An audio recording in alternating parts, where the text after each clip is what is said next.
All right, so first up, please welcome to the stage with a huge round of applause, Tom Greenwood from Rednock School.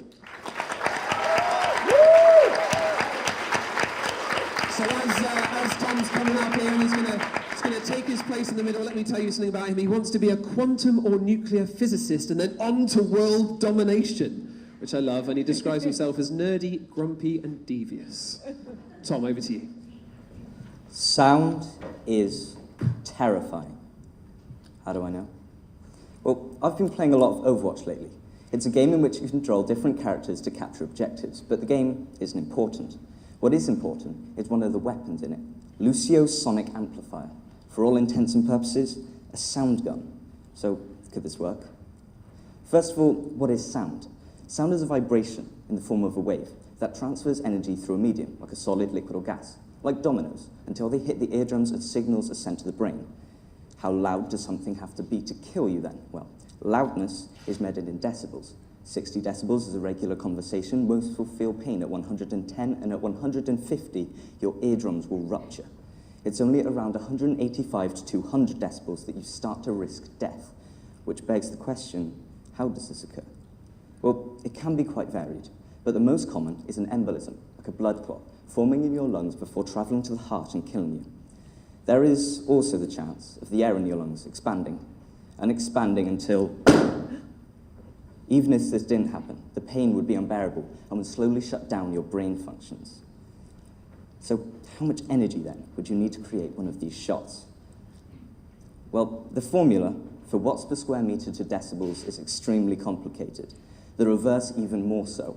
A few hours later, you get a whopping total of 100 million watts per square meter. Plug in size and time, you get 200 million joules of energy to create a single shot. But Newton's law states that every action has an equal and opposite reaction. So Lucio's arm is coming straight up. There is one way to make this more believable, though. Frequency. Now, frequency is the amount of times a wave reaches its peak over a set time period. Think the amount of times a swing in the park reaches its maximum height. Now, every object vibrates at a frequency. This is its resonant frequency. And if you match this with, say, a sound, it does to the sound what levers do to force, increasing the output without increasing the input, meaning you could go around popping lungs with much less than 200 decibels. So, is this possible then? Well, yeah, it is possible. We're doing it. Namely LRAD, the long-range acoustic device, able to produce and project sound effectively for 2 miles. This thing can go up to 164 decibels with its safety switch on, and is used to make terrorists and protesters submit. Turn the safety switch off, and who knows what it could do. Seriously, I couldn't find any reports of this being done, but it could be lethal. So, is sound terrifying? You tell me.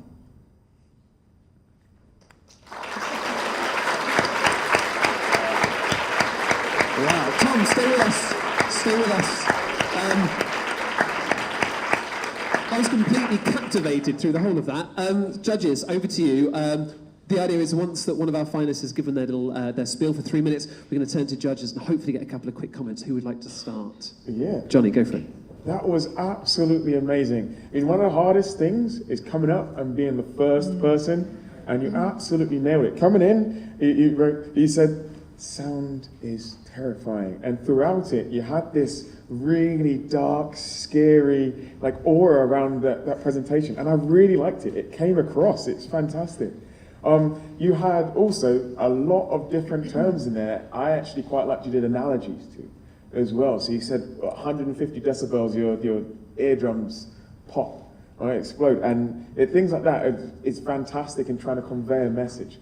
But one of the things I want to ask you, because you mentioned Isaac Newton in there, and I want to know who your favorite scientist is. Who inspired you? What scientist inspired you? Oof, not many really.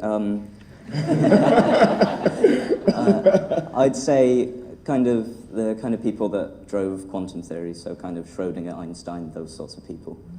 So, yeah. Wow. Could I just ask Please, one follow-up question? I'm sure this isn't true of you, but what is the loudest noise that you have ever made? Very personal question. It's after some Or beans. the loudest noise you've ever heard.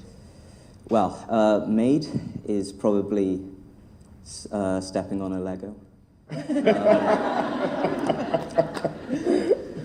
Heard, I'm not quite sure, to be honest. Probably a collection of kind of shows and concerts I've been to. Wow. Because one of the loudest noises I have ever heard was the space shuttle taking off. And what was amazing about that was you could see it take off and then you could feel the sound wave. So I agree with you that sound can be terrifying. Thank you, judges. Thank you, Tom.